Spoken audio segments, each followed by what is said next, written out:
Okay, guys, I want to talk about feminism. It's definitely a video I actually did not want to make. I never really wanted to talk about this. Kind of wish we could get over it, move on with our lives. But it's very much in the news, and I think a lot of people are talking about it, a lot of celebrities, but not enough regular women are talking about it. So here I am. I'm going to give you my perspective on it. Please comment. Let me know what you think. And if there's a topic you want me to talk about, comment. I don't know what you want me to talk about. If you don't tell it to me. But anyways, I was very much a first wave feminist. When I was younger, I was a lot more progressive. Um, I did grow up around conservative values, but I was not having it. And I was very much for, the first wave feminism of giving women basic rights, stuff like that.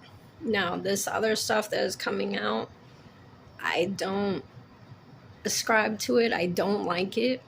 I don't like uh, the emasculating of men, but I do think that men are at fault for that as well. Instead of standing up for themselves, they allowed people to walk all over them and continue. So you can't just blame women. Men are at fault for this too.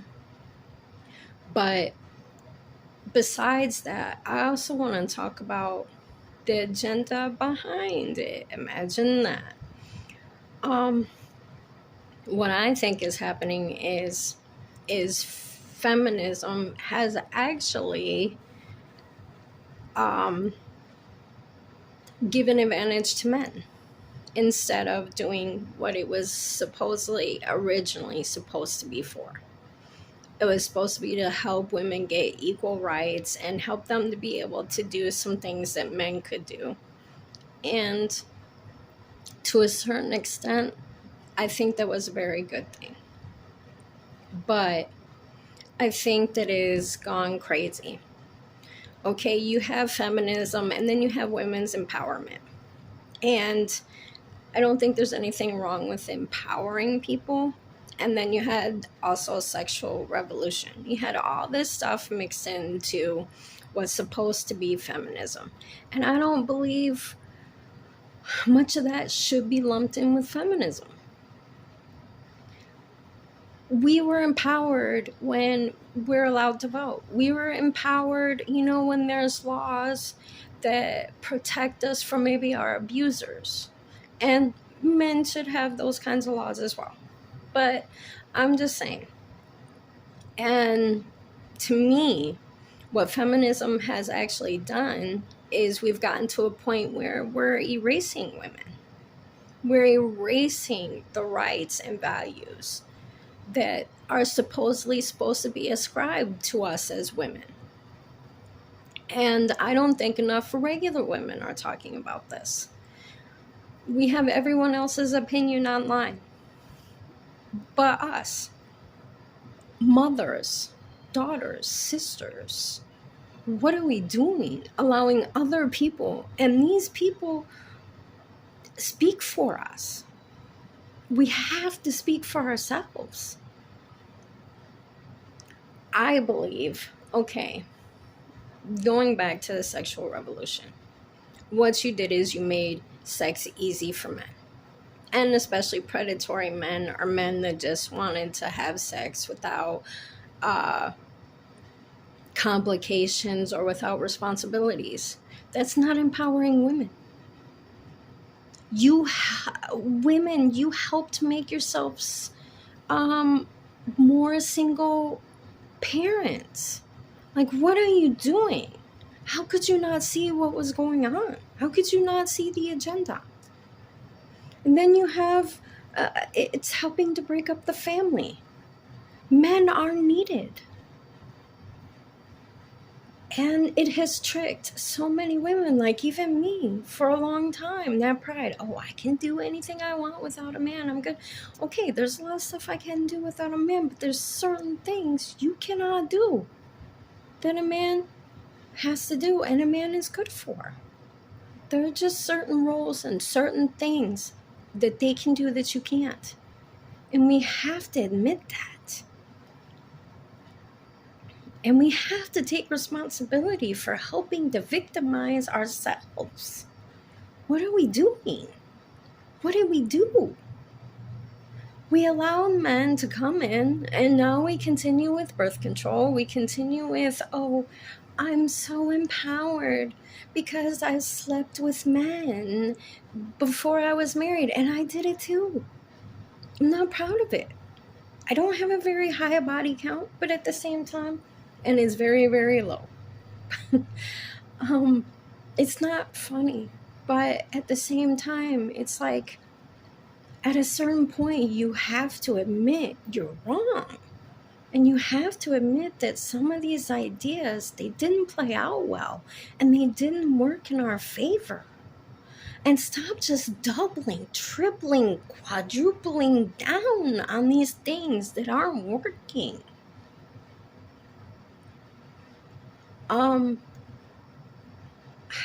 I don't even know what to say at this point. Just stop, women. Just stop. I implore you to want better for yourself than this.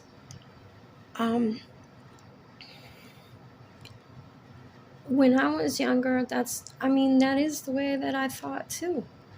But over the years, the pride, a lot of it goes away. I had a son. I love him very much, but he's grown, and I raised him pretty much by myself.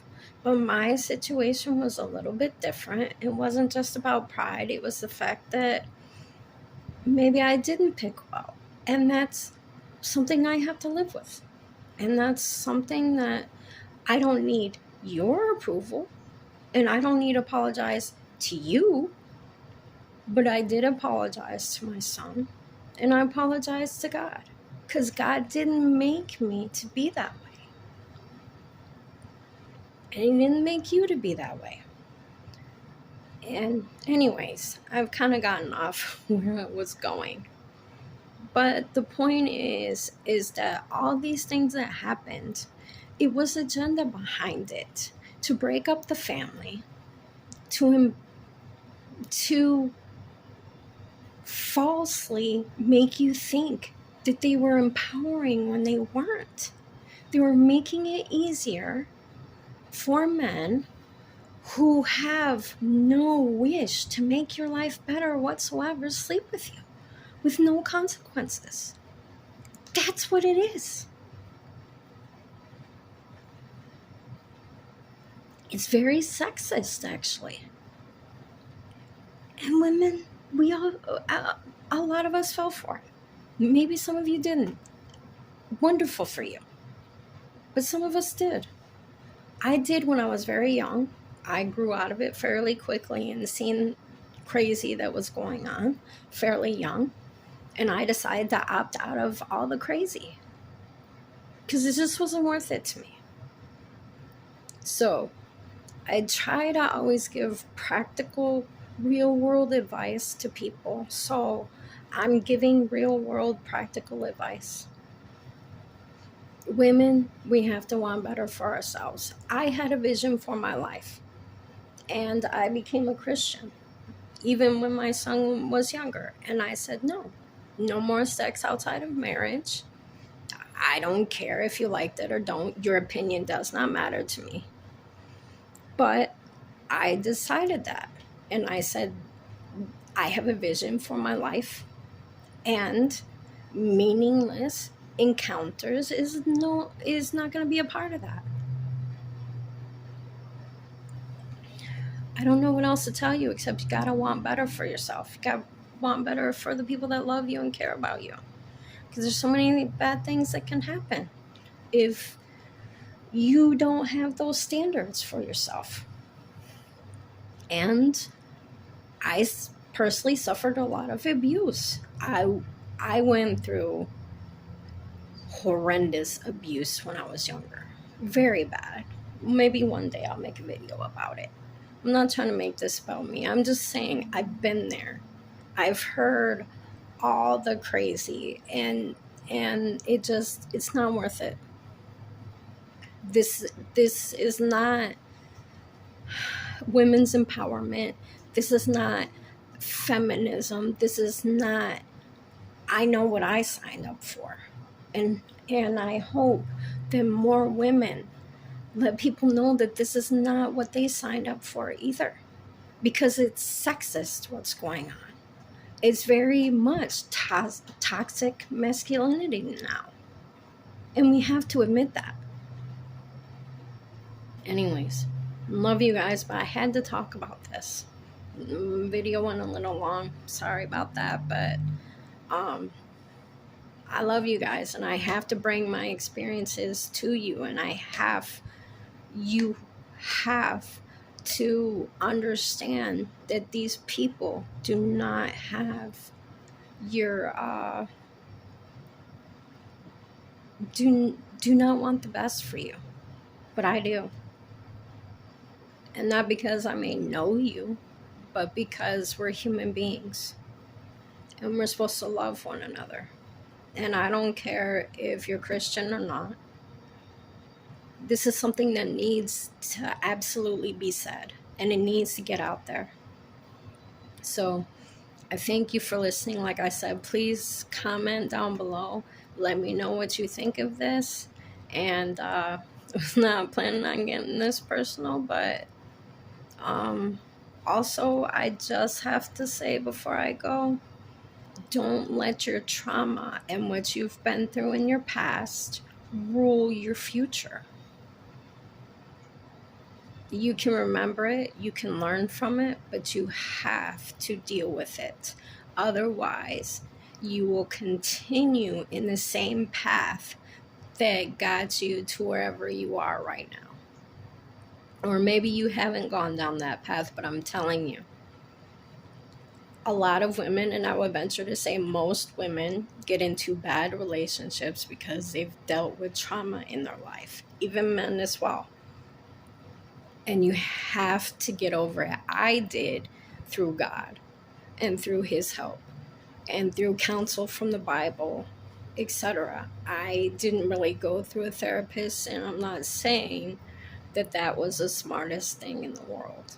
But what I am saying is that you have to, if you need to, get help for that trauma. And don't wait till you're in your 30s and 40s to deal with the stuff you should have dealt with before.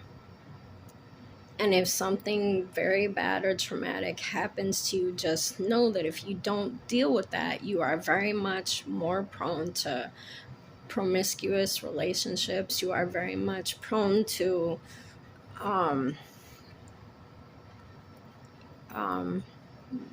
be a prey to a predator. And I'm sorry, but a lot of predators, some of them maybe not so much, but some of them are very smart, and they can sniff out a woman who's been through trauma so quickly. And you can't leave yourself open to that, because it'll just make your life worse. And if you do get a good man one day, you're going to make him pay for everything everyone else has done if you don't get help for that and if you don't deal with that. So I love you guys, but especially to all the women that watch this video, I love you and I pray for you. And I hope that this helps you in some way, from someone who's been through a lot, especially in my childhood. And you can get over it, and there is future for you. And please don't fall for the stupid agenda and the toxic masculinity and the erasure of women. We can't let them erase us, and we can't let everything that we've worked for fall by the wayside because we don't want to offend someone. We are not birthing people. We are women. That is the word that should be used for us. We are women. Love you.